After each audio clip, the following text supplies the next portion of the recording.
Hello everyone, this is Red. I'm playing Promises to Keep. It's a furry visual novel. And I decided it was finally time I play it because it was on the list of things I was going to play eventually. Uh, I was just worried to play it because, well, I don't think I'm gonna get an entire playthrough done in a single video because it's like 7.5 hours. Please enter your name. Red. Your name will be Red. We're sorry to inform you that due to severe weather conditions, your upcoming flight has been cancelled. Please log into our app or website to reschedule. Bro. Fuck. I just laid down, hair still wet from the shower, luggage packed and ready to go. I was bracing myself for a short night of sleep, but now it looks like I have no flight to wake up for tomorrow. I stare at the cancellation message, silently willing it to change into something else. It doesn't, of course. I pull myself off my creaking mattress, reaching blindly for the suitcase I had placed next to the bed. I unzip it and fish out my pillow and an extra blanket. I wrap it haphazardly around myself and stuff the pillow under my head, not even bothering to make the bed properly. My phone buzzes again. An email from the airline, bringing another reminder of the cancellation. Yep, no escaping it now. I'm not going anywhere. Damn. Face looks so sad. I was really looking forward to leaving. After a prolonged minute of staring into nothing, I begrudgingly opened my flight app. The bright colors of the loading screen beam down on me. I roll over on my side and watch the wind-beaten window, that thin sheet of glass, keeping the blizzard at bay. What am I doing? There's literally no point in trying to reschedule now. A snowstorm like this will put the entire city out of commission for a while. I take one last look at my phone. Low battery mode, 3% power. I know the feeling. I flip my arm over the side of the bed once again, pawing around for the charging cable. The phone buzzes slightly as I plug it in, and I flip over to stare once again at the window. Sleep finds me faster than I expect. At least my dreams, I'm somewhere else.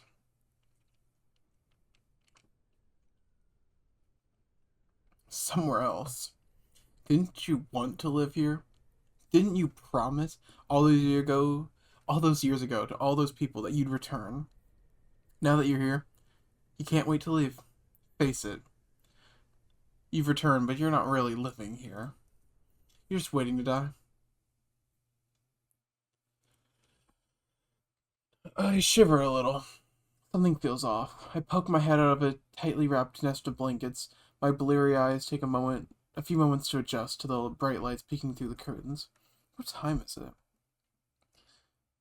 I reach for my phone on the nightstand, sleepily sweeping my paw around my desk until I find it. I groan. Guess it's on the floor now. I begrudgingly roll to the edge of the bed, still somewhat protected by my covers. Fishing my phone off the ground, I tap the screen to check the time. Nothing. Could someone plugged it in? No. Get up, still swaddled in my blankets, and stumble over to the window. The curtains and... Oh my god. I know the storm was going to be serious, but through a frost-covered window, I'm greeted by huge, looming mountains, piles of snow. It's been ages since I've seen anything like this. Adjusting my cocoon of blankets, I reach out a paw and place it gently against the glass, feeling the chills seep into my paw pads. The view through my window was comforting, in a way. It reminded me of childhood mornings, the unparalleled excitement of a snow day, and the cozy security of a warm house in cold weather. I shiver again. A warm house. I look down at my still dead phone, back at the snow-encrusted window. My brain feels fuzzy and slow, unable to fully comprehend my situation. Wait. Turn and sweep into the living room. My blankets trailing behind me. and walk up to the thermostat on the wall. You gotta be kidding me. I can only see my reflection staring back at me in the temperature control panel. The interface itself blank and devoid of life. Power's out. Suddenly, it strikes me just how cold I am, how cold everything is, from the air brushing my face to the floor beneath my footballs. Power must have gone out at some point during the night, and with, of course, the heat. For a few long moments, standing completely still in the center of the living room, attempting to process this turn of events. I turned over to my fridge and opened it out of instinct, quickly reminded that I cleaned it out last night. Probably for the best. This thing is useless without power.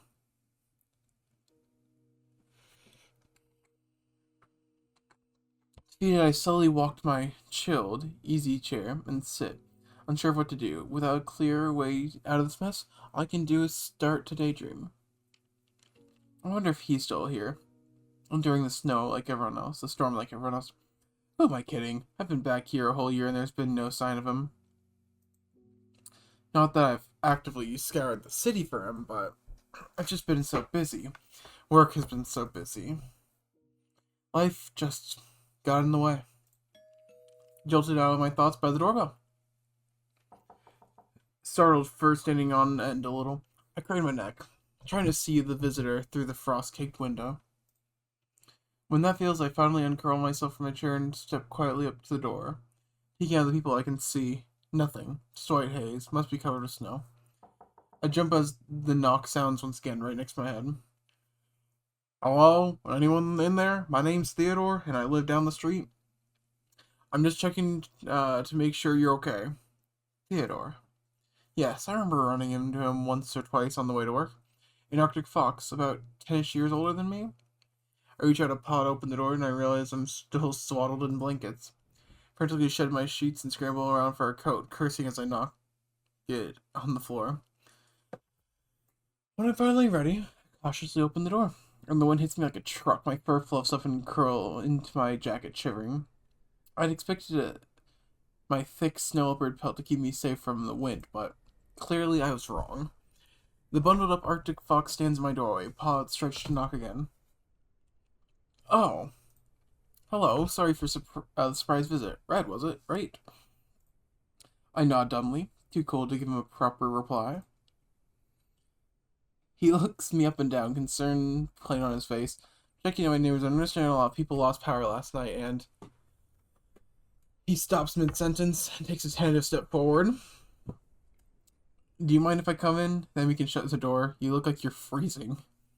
I take a guilty look behind me at the state of my living room. It's a little messy, but okay. Step back and let him shut the door behind him. Thank you, Red. Some weather we're having, right? He gives me something between a grimace and a smile, clearly trying to lighten the mood as I shiver next to the door. He looks me up and down again. I nod once again, pulling my coat tighter around myself. I miss my blanket cocoon. How can I help you? Well, I'm hoping I can be the one to help you. His eyes scan the room, landing on the dead thermostat and a pile of blankets on the floor. I wince internally, thinking about what a mess the place is. It's looking like this whole side of the street lost power. As I understand it, the snowstorm knocked over a tree, which in turn uprooted an electrical pole. Oh. My ears droop. That's pretty serious. He locks eyes with mine, then his voice gentle.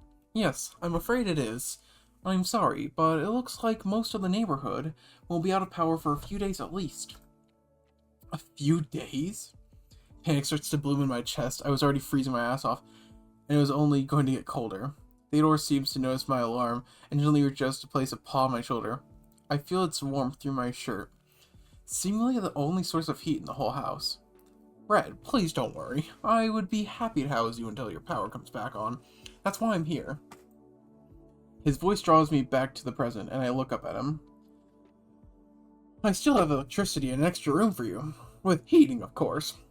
I'm actually housing a few other people as well. Neighbors from this side of the street. You are more than welcome to join us for however long you need. The years start turning in my head. Before this, Theodore and I seldom spoke. And now he's offering to house me?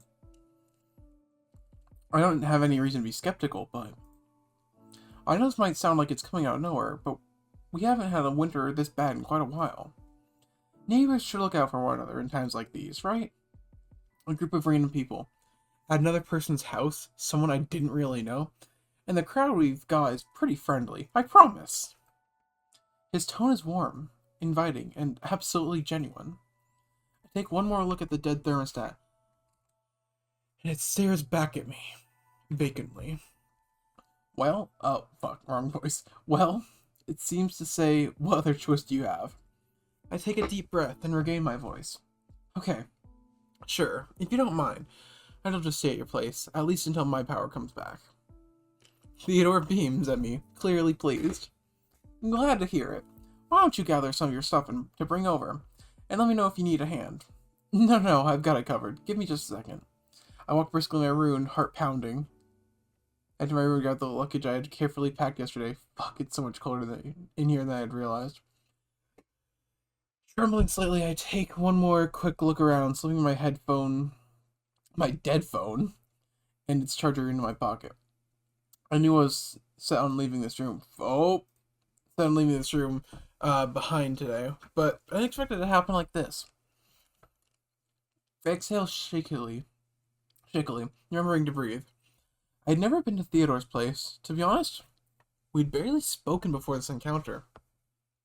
I'm not even sure I know which house is his. I begin to worry in earnest now, twisting the handle of my luggage between my frozen paws. I wasn't even supposed to be here. I was supposed to be on a flight going far away. Hey, come on, Red. You don't have to memo or to panic. I chastise myself lightly, remembering once again to breathe. How's it so easy to forget? I look down and realize I'm still wearing last night's clothes. Should probably change real quick, especially if I'm going to be meeting new people. Oh god. Just keep moving, that's all you have to do. Take one more deep breath and release the handle of my bag. Just be normal. Theodore looks up from his phone as I return to the living room, glancing at my full luggage. All packed? Anything you need me to carry? No, I think I've got everything I need. And it's just on the street, I can always come back. Fair enough. Ready to go then? I gave the place one final look around. It looks back at me, cold and painfully familiar. Yeah, I think I am. Well, I'd suggest a warmer coat, and you'll definitely need snow boots, huh? Mind still fuzzes from the weather. I pause and look down at my clothes, back at Theodore. Look, I've been walking around in it all day. That wind is plain nasty, and the shallowest snow drifts are thigh high at least. Thigh high? I know we've both got some serious winter padding, but this storm is something else. Oh, of course, snow boots. I shake my head violently to clear my brain fog. But all that does is give me a headache. Right. Sorry, let me just... Theodore flushes me with a warm smile. Take your time. I put her on the messy room, collecting my thickest coat and sturdiest boots. My paws twitch slightly at how cold they are. It felt like everything in the house froze overnight, including my brain, I guess. I quickly zip up and... I'm gonna quick save. What does the normal save do? Ah! That's that. Okay. Cool. Quickly zip up my coat and button over the zipper, then begin struggling with the boots. There we go. That's more like it. I try to give him a smile back. Ready to go. Promise this time. Bulk of flashbang. The snow stretches out in front of me, pristine, fresh, and almost paw print free. Take a few steps, disrupting the nearly perfect surface with my heavy, boot-clad paws. Despite Theodore's warnings, I gasp slightly as my leg sinks in past the knee, cold slush seeping into my jeans. I lift my head slightly, and the snowfall seems to slow for a moment as I take in my surroundings.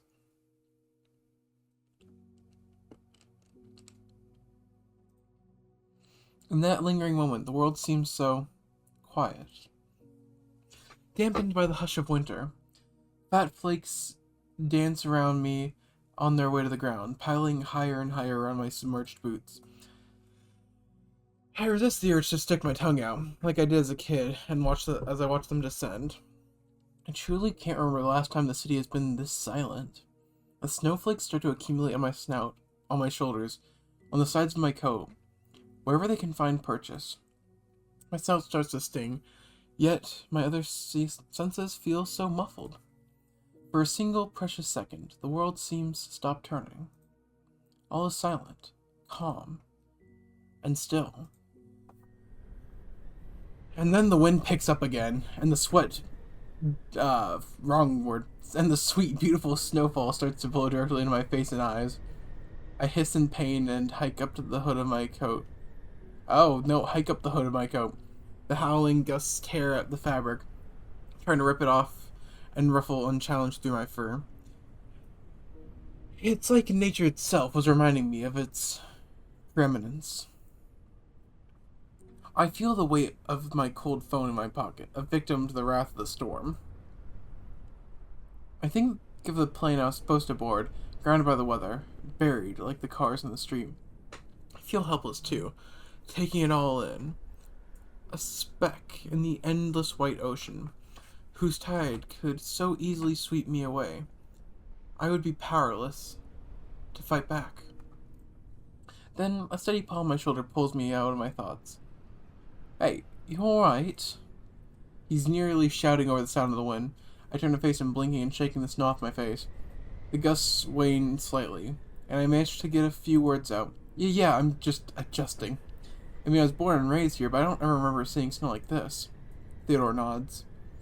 As far as I can remember, this is the worst it's ever been. I believe it. Cold starts to pierce through my layers, and I can feel a creeping wetness spread underneath my socks. I'm making him more and more British as time goes on, and I don't know why. I don't know why that I have like this Britification of characters I do for like the visual novels. Because Before You Depart, he ended up becoming more British as time went on too. Theodore seems to be surveying the area as well, but I get the feeling he isn't just taking in the scenery. It'll be days, I think, before they can get the plows through here, and it's obviously still piling up. So I can hear the worry creeping into his voice as he looks up and down the street. I look past him to my car, parked in the driveway, or at least what I think is my car. Only a vague shape is visible beneath the snow. Well, that's for future us to worry about. He imbues his voice with some forced cheer and starts wading through what I assume is the sidewalk. For now, let's just get to someplace warm. I'm freezing my tail off out here. He leads the way and I follow closely behind. We walk slowly with a wide, loping gait, footpaws testing for shallow spots, doing our best not to topple over. After only a few steps, I start following Theodore's trail exactly, tired of wading through the thigh-high drifts. We walk quietly, both of us devoting most of our attention to staying upright. I wasn't really in a conversational mood anyway. For some reason, it felt wrong to talk too much out here. Winter was speaking. We could choose not to listen, but we shouldn't interrupt. After a minute or so, Theodore turns back to me and points toward a nearby house. This one's mine. I blink in surprise. It's huge. For some reason, I hadn't expected him to own the biggest house on the block. We walk up the partially shoveled porch steps, and he fishes a keyring from his coat pocket. I'll need to give this another shovel tomorrow. People will be coming and going. He turns the key and opens the door. We both hustle in and hurriedly shut it behind us, eager to escape the chill. The warmth in the living room is heavenly, courtesy of a robust heating system and a merrily crackling fireplace. I can feel my muscles finally getting to relax in response to this welcoming heat. I don't think I realized just how cold it had been until this moment. We're back! Theodore calls out as we enter the house, but I don't hear a response. They must be busy. Oh well, you can meet them later. He sheds his coat and holds out his paw to take mine. As I struggle to remove my snow-filled boots, I can't help but ask. Oops, sure, we'll save over this one. But I can't help but ask, how many others are here? Smile returns to Theodore's face. He seems to have no shortage of those. Counting you, I'm expecting 5 guests in total. He brushes the clinging clumps of snow off our 2 coats and hangs them neatly on a nearby rack. Some of them are still gathering their things. Not too many, then. I wasn't sure what to expect, but I don't know if I could have handled something like a group of 10. Please, sit down. He gestures to a couch in front of the fire, and I readily fall into one of the seats. There's the tempting urge to immediately curl up into the warm cushions. Theodore looks me over again and continues, Anything to drink? How about some warm tea? I prepare the leaves myself. I suddenly notice how wet my pant legs are and genuinely shift them off the couch. I think I'm good. To be honest, I feel kind of bad intruding in the first place, so... Theodore raises an eyebrow. Now, I'm gonna stop you right there. As long as you're staying here, what's mine is yours. I promise you, there is no reason at all for you to feel bad or guilty. It's not as if the power outages are your fault. And speaking of, I felt how cold it was in your house. You must still be freezing. Please let me bring you a warm mug of tea. I don't like tea. Can I have hot chocolate? Oh, I don't like hot tea. Hot chocolate, please? Alright, you got me. Some hot tea sounds wonderful right now. Lies. Lies. I prefer hot chocolate. Excellent. I'll be back in just a second. He turns and begins to walk through the kitchen. Theodore? He stops in the doorway and turns. Thank you for all of this. It's my pleasure, and please, call me Theo. As Theo walks out of the kitchen, I read the dead phone weighing down in my pocket and begin to scan the room for an outlet. The living room was pretty well kept, much neater and more welcoming than my place when I still lived there. Do I still live there? I wonder where I'll be after the storm settles down. Find a suitable spot near the couch and start charging my phone. I wonder if I'll have any messages. Or if it'll just be updates on my cancelled flight. Just automatic text sent by a computer. Then I hear paw steps as Theo returns in the living room, 2 steaming mugs in paw. Here, it's my favorite brew. White tea with chicory root, hibiscus, coriander, some other flavors. I think you'll like it. I know this is just imaginary. Each of these makes it sound worse to me. I've tried hibiscus before, did not like it. I'm not a fan of hot tea. Coriander could go either way. He holds a mug towards me as he sits, and I reach out to grab it with both paws, hungry for its warmth. Thank you. I lower my head to give the tea a sniff.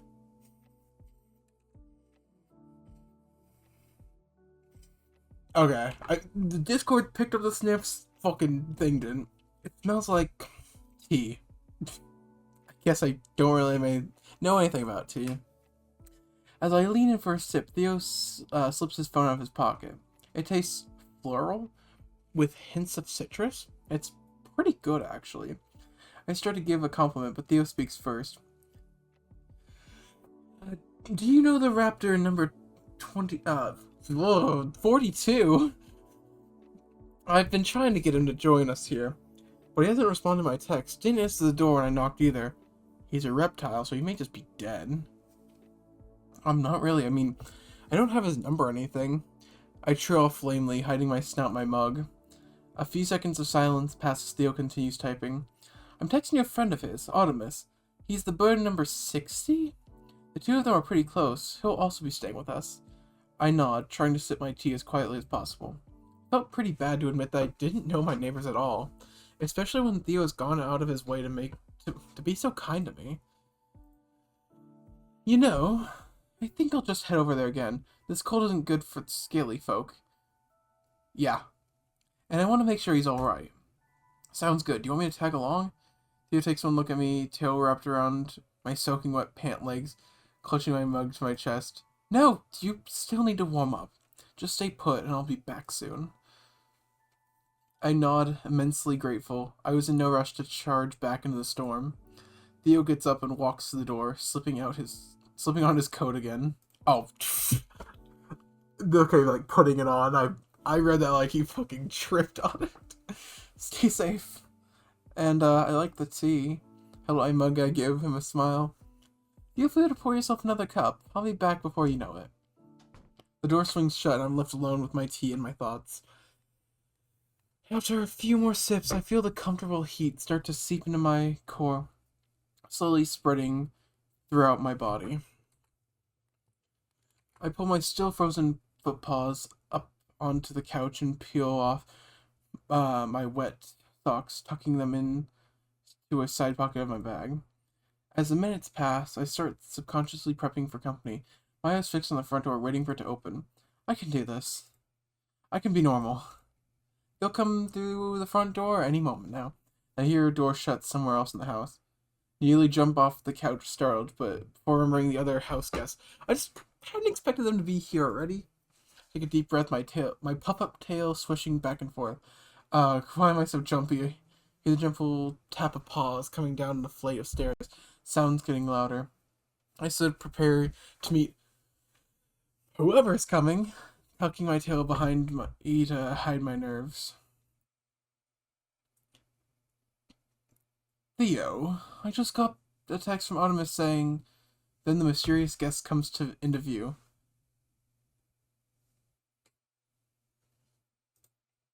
He stops mid-sentence, making eye contact with me, and guesses loudly, an audible mix of shock and wonder. Ren? Oh no. My heart beats even faster. Those ears and fur patterns were unmistakable. It can't be. It had to be. Rofi? My heart drops. I feel time slow down around me. The dog freezes, eyes wide. He's clearly surprised, but I can't fully read his expression. Does he have some sort of grudge against me? Quick save. Honestly, I'd understand if he did, given our history. We used to be best of friends. Little memories float across my mind. The vibrant colors of the tree in the town square, Rofi, the tree, and I all changing with the seasons. The smell of playground grass during recess, freshly mown. The long nights we would spend talking, and the quickening beat of my heart when we would play fight. Romance. Especially as those fights turned into sleepy cuddles. The last chocolate bar we shared before I left. Dark chocolate, bitter, with hardly any sweet. Just like me.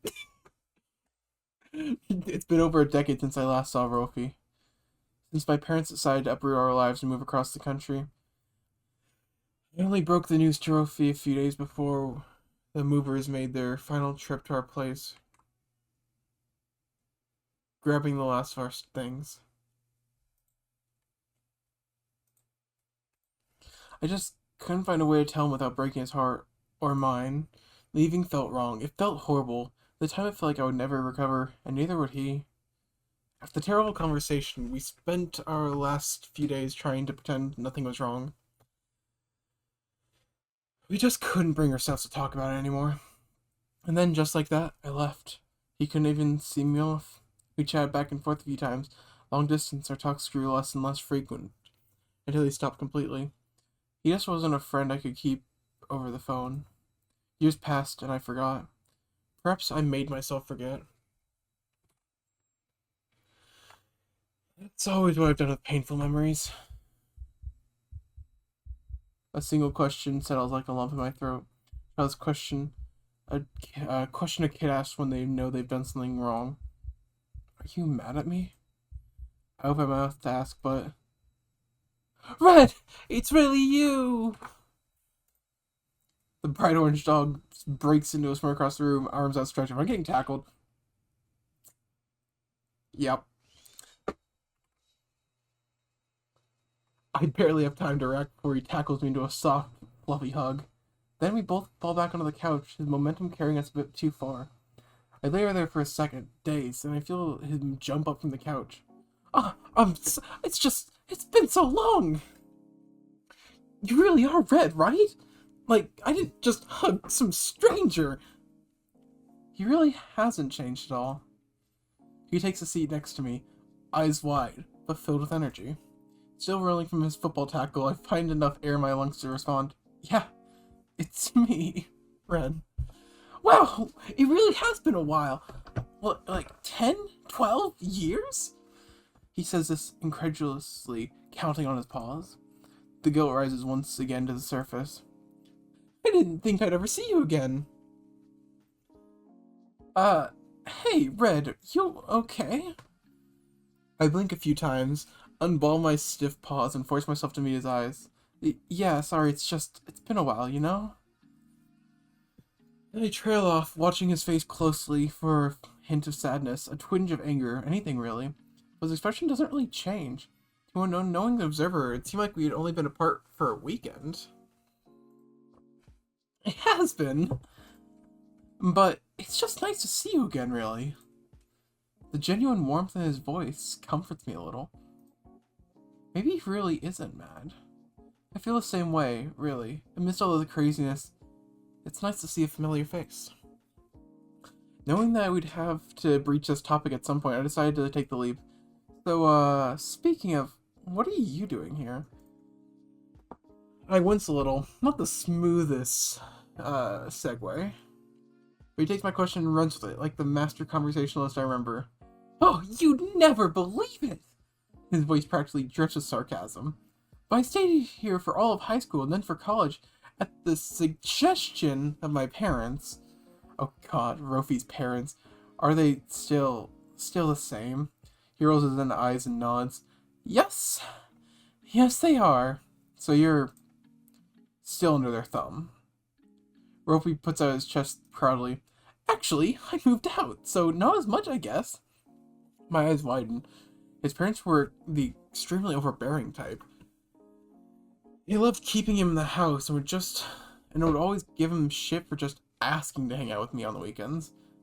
And they were okay with that, you moving out? Well, sort of. That didn't sound too convincing. There's no way they would just let him move out. Now, if they're the same people they were a decade ago, they, kind of made it happen themselves, really. I notice his tones drop slightly. I open my mouth and close it again, burning with curiosity, not wanting to pry. I decided to drop it for now and let the room go quiet. Anyway, enough about that. Takes him a moment or two to perk up. He always had the ability to lighten a conversation, and I always was jealous of that. Save. Doggy. It is doggy time.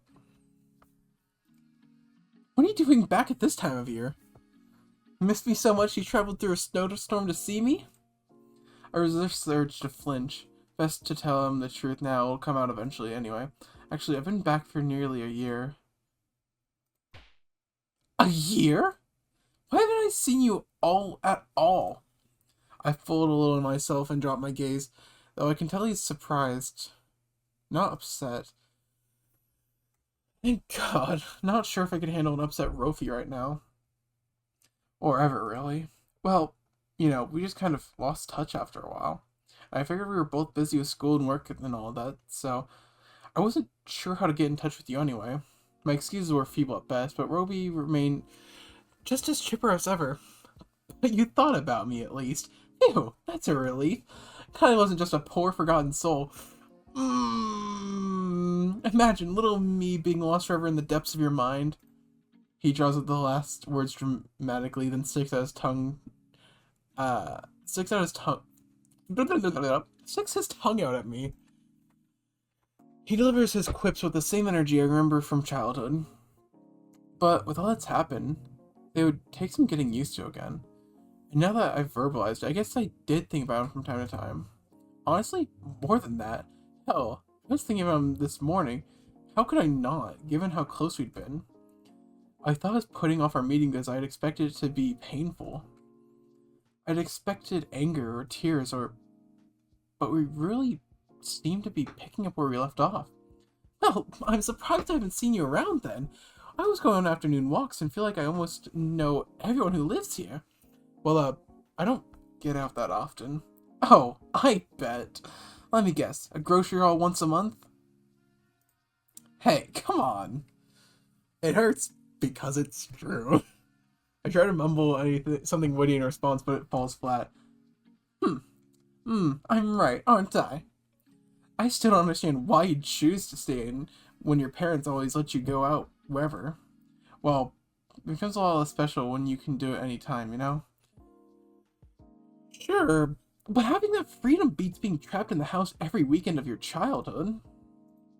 He was right. When we were kids, he spent pretty much every weekend stuck upstairs in his room. Every Saturday, I would always try to sneak him a treat through his window. I would buy two of some new candy the mall was carrying, and we would walkie-talkie each other from across the street, critiquing our little snacks like we were on TV.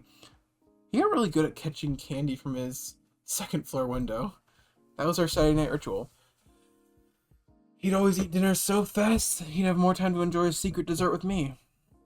But now it seems like we've completely switched our house leaving habits. How ironic. Simpler times, huh? I don't miss them as much as you. You were probably the only thing that made it bearable back then. I can feel my face warming up. I hadn't expected such a compliment.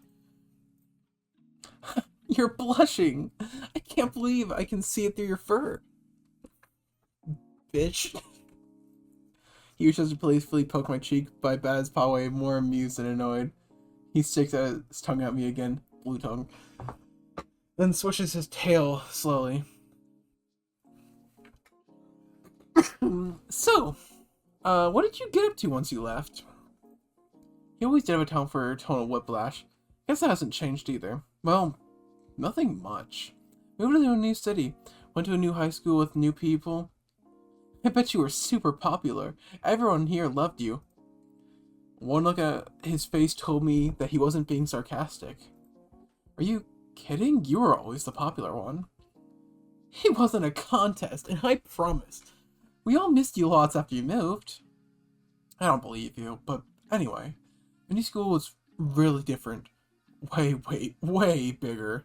Even the teachers were overwhelmed by the size of our class. I mean, I guess I made a few friends, but I never really connected with anyone there. To be honest, I was counting on the days so I could move away to college. Back then, I wanted to be somewhere else. And has that changed? I pushed the thought away. And was it better? College, I mean? Yeah, it was. It's gonna sound cheesy, but it helped me find myself a bit, you know? Rofi's ears perked up and his smile widens. Red, tell me, who are you? He mimics a microphone and holds it up to my face. Well, because I realized I was queer. Yeah, which is why heart pumping for Dog Boy. It's not like I really tried to keep it a secret anymore, but something about Rofi was giving me pause. Maybe the rush of old feelings and old fears? I cleared my throat. Well, I figured out that we both jump as soon as something slams into the front door. Oh. What was that? Rofi leaps off the couch and speeds over the door, leaning into pure to the people. Oh, it's just Theo and Artemis. And his friend. The door swings open to reveal Theo, or miraculously, Theo's arms holding two boxes. Two huge boxes. I'm gonna actually end this one here.